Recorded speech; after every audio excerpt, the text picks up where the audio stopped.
video, I'll show you how to import data into Clickup. Perfect if you're moving from another tool or consolidating information.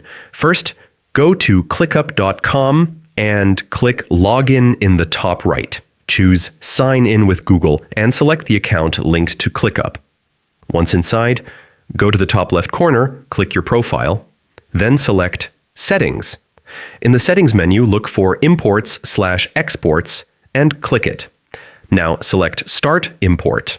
Choose Spreadsheet if you're importing a CSV or Excel file, then click Continue. Next, hit Upload Data from File and pick your spreadsheet from your computer. Clickup will process your data and load it into your workspace. Finally, review your imported items to make sure everything looks right. And that's it. You've successfully imported data into Clickup. If this helped, don't forget to like and subscribe for more productivity tips.